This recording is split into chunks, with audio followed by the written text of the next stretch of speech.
এই যে এখন অভয়ার মাকেও গিয়ে বিজেপি বুঝিয়েছে এইবারে আমরা ক্ষমতায় চলে আসবো, আপনি আসুন আমাদের সাথে।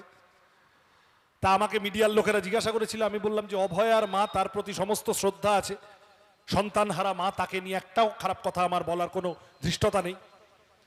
কিন্তু বিজেপির পানিহাটির প্রার্থী যদি তিনি হয়ে যান, তাহলে বিজেপির প্রার্থীকে তো ভাই জবাব দিতে হবে। হোম মিনিস্টার, দেশের স্বরাষ্ট্রমন্ত্রী অমিত শাহর সাথে এতবার দেখা করার চেষ্টা করলেন অভয়ার মা বাবা, অমিত শাহ টাইম দিল না কেন? কেন আরএসএস এর প্রধান এসে এই রাজ্যে বলে গেল যা করবে তৃণমূলের সরকার আমরা তার সাথে আছি? ওই যে আরজিকর হাসপাতালের মাথা লোকটা ছিল, অ্যারেস্ট হলো, কি নাম, কি ঘোষ, সন্দীপ ঘোষ, সে লোকটা অ্যারেস্ট হয়ে গেল, ধর্ষক, চোর, খুনি, ডাকাত। সিবিআই অ্যারেস্ট করার পরে সিবিআই তারপরে আর চার্জশিট দিতে পারলো না, জামিনও পেয়ে গেল। কেন সিবিআই মাঝপথে তদন্তটা ঝুলিয়ে দিল? কেন আরজিকরের অপরাধীরা, অত লক্ষ লক্ষ মানুষ রাস্তায় নামার পরেও এখন জেলের ভিতরে নেই? কারণ বিজেপি দেখেছিল এই আন্দোলনটা যদি আরো বাড়ে তৃণমূল বিপদে পড়ে যাবে, আমাদের তো ফায়দা হবে না, উল্টে তৃণমূল বিপদে পড়ে গেলে মাঝখান থেকে যদি সিপিএম এর লোকেরা উঠে আসে, ওরে বাবারে বাবা, থাক তৃণমূলকে বাঁচিয়ে দিই তার থেকে। বিজেপির কাজই এটা। আপনি 26,000 লোকের চাকরি খেয়ে নিয়েছেন, আপনি মমতা ব্যানার্জি, আপনার ওপর পাবলিক খোঁচে আছে, খেপে আছে।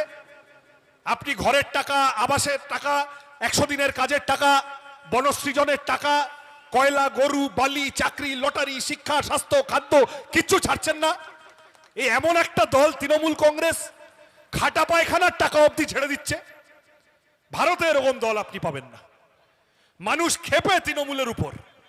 এইবার তৃণমূলকে শায়েস্তা করতে হবে। চুরি কেন করেছিস? বিজেপি হঠাৎ ঝাঁপিয়ে পড়লো মন্দির মসজিদ নিয়ে, বিজেপি হঠাৎ ঝাঁপিয়ে পড়লো হিন্দু মুসলমান নিয়ে, বিজেপি হঠাৎ ঝাঁপিয়ে পড়লো ভোটার লিস্ট নিয়ে। এবার মানুষের নজর ঘুরে গেল, তৃণমূল বেঁচে গেল। এবার মানুষ ছুটছে এসআইআরে, ওরে বাবা আমার নাম আছে কিনা, সব মাথা চুলকে খাটের ভেতর থেকে, তলা থেকে কাগজ বের করছে, পুরনো আলমারি থেকে কাগজ বের করছে, জমির কাগজ, নামের কাগজ, জন্মের কাগজ, ওই নিয়ে হয়রানি। এবার মানুষের দৌড় শুরু হলো। আর তৃণমূল সম্পর্কে যে রাগটা তৈরি হচ্ছিল, তৃণমূল অক্সিজেন পেয়ে গেল, তৃণমূল থেকে নজর ঘুরে গেল। তখন ঠিক বলছি তো? তাহলে বিজেপি এইভাবে তৃণমূলকে বাঁচাচ্ছে তো। 2016 সালে বামফ্রন্ট একটা চেষ্টা করলো, বিজেপি ভোট কেটেছিল বলে পারলো না, বামফ্রন্ট আটকে গেল, হেরে গেল।